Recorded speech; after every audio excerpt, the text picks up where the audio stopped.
A woman is walking through the photograph, but the camera cannot quite hold her.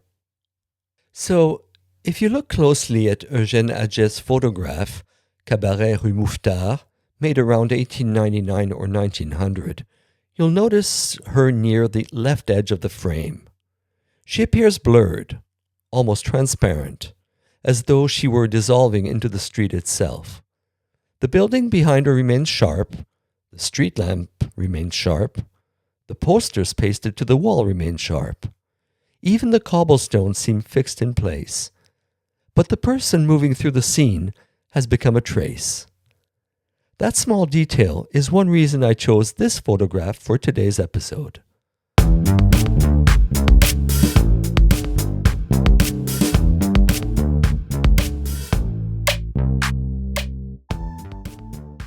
I'm Philippe, and this is Photography and Walking.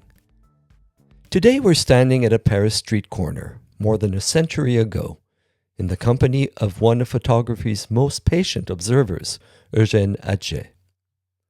What attracts me to this photo is not a famous monument, nor a dramatic event. It is simply a corner. A building stands where two streets meet, a cabaret occupies the ground floor, a few figures move through the scene, posters cling to the walls, a lamp rises from the narrow sidewalk.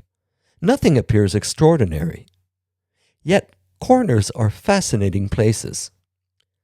We often tend to think of them as places we pass through, but they are also places where we stop. We wait for friends there. We give directions. We linger in conversation. We watch people come and go.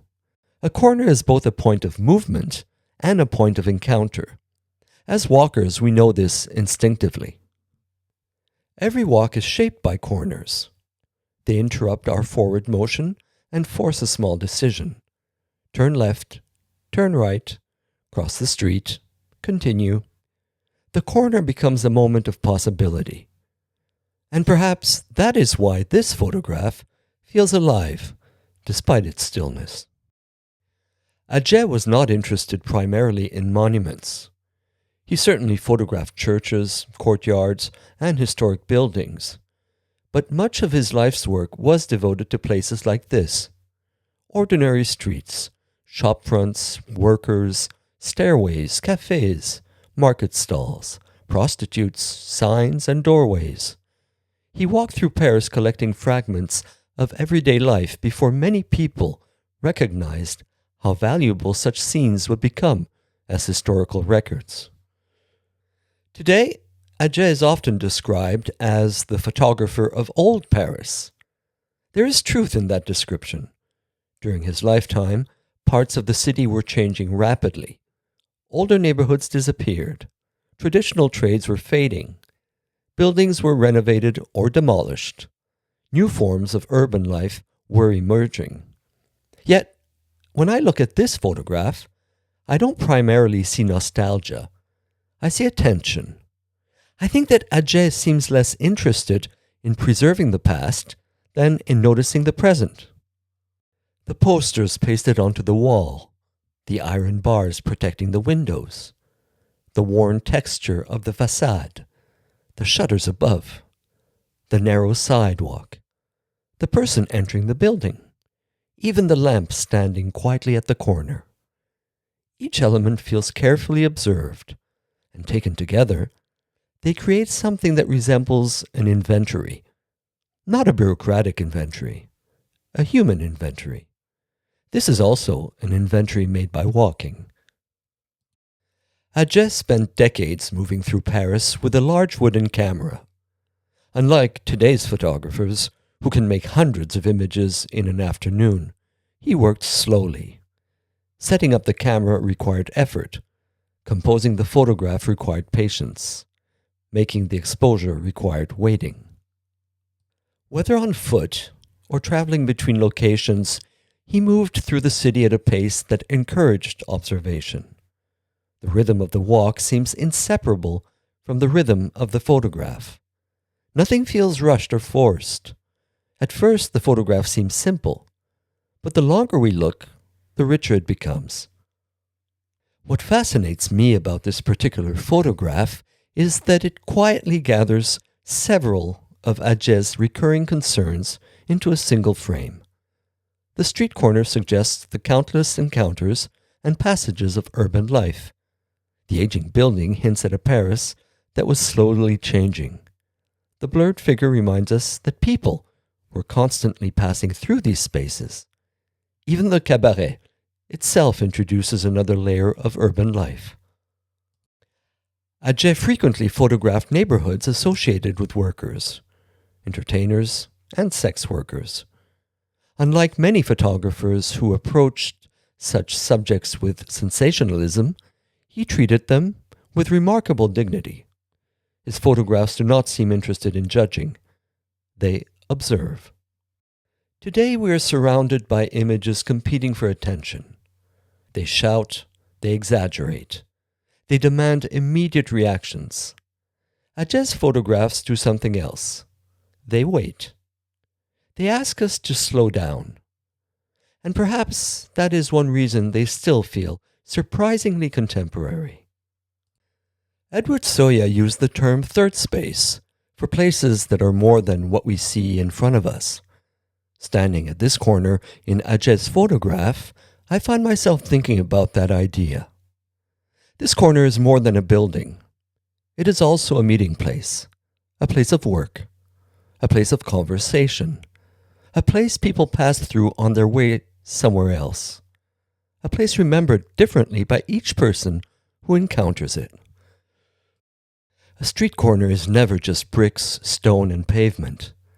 It is also made of memories, routines, conversations, and encounters. Photography often works in a similar way. A photograph records a physical location, but it also accumulates memories, stories, and associations. Every viewer brings something different to it. The photo remains the same, yet its meanings continue to expand. And for me, this picture always returns to that blurred figure near the left edge of the frame. The longer I look, the more important she becomes. Without her, the photograph might feel primarily architectural. With her, time enters the picture.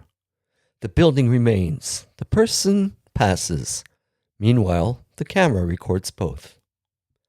That small tension between permanence and movement feels central not only to Atget's work, but also to the relationship between photography and walking itself. Walking is movement. Photography is stillness. Yet somehow, the two have always been drawn together. Atget seems to have understood that relationship instinctively. He walked in order to see, and he photographed in order to remember what he had seen. Interestingly, Rue Mouffetard would later become associated with another famous moment in photographic history. More than half a century after Atget made this photograph, Henri Cartier-Bresson photographed a grinning young boy proudly carrying 2 bottles of wine through the same street. But the two photographers could hardly be more different. Where Cartier-Bresson's photographs often seem to crystallize an instant, Atget's emerge from accumulation. His photographs feel gathered rather than seized. Yet, there is something fitting about finding both photographers connected by the same Parisian pavement. Different eras, different approaches, different cameras. Yet the same street continued offering moments worth noticing. That continuity reminds us that photographs are never only about photographers. They are also about places. Certain streets seem capable of generating images across generations. Rue Mouffetard is one of those streets. Walter Benjamin once suggested that Atget photographed Paris as though it were a crime scene. Something has happened, yet we cannot quite reconstruct it. The photographs feel strangely emptied of certainty. I think I understand what Benjamin meant. Looking at this street corner, I find myself imagining countless lives passing through it and gathering around it. People stopping for a drink, workers returning home, neighbors exchanging news, customers entering the cabaret, someone pausing beneath the lamp before continuing down the street. Most of those lives have vanished from history, yet traces remain. That may be one of photography's quiet powers, leaving behind small fragments of experience that would otherwise disappear entirely. And traces are important. In our previous episode, we spent time with Richard Long and the idea of leaving marks through walking. Atget approaches similar territory from a different direction. He is not creating a line across a landscape. Instead, he notices the traces already present in the city. The worn wall, the aging posters, the doorway polished by years of use, the blurred passerby, the accumulated layers of everyday life. His camera becomes a tool for gathering evidence of attention. And that attention would prove enormously influential. Many photographers who came after Atget inherited his fascination with ordinary urban scenes. Among them was Lee Friedlander, whose work we'll explore in our next episode. But where Friedlander often embraces reflections, shadows, visual complexity, and overlapping layers, Atget begins with something simpler: a corner, a building, a passerby. A moment observed carefully enough to reveal more than first appears. Which brings me back to the woman at the edge of the frame. More than a century has passed since Atget made this photograph. Paris has changed repeatedly since then, and the people who once moved through this corner have long since disappeared. Yet somehow she is still there, still reminding us that cities are built not only from stone and brick, but from footsteps, and that sometimes the most important act a photographer can perform is simply to pay attention.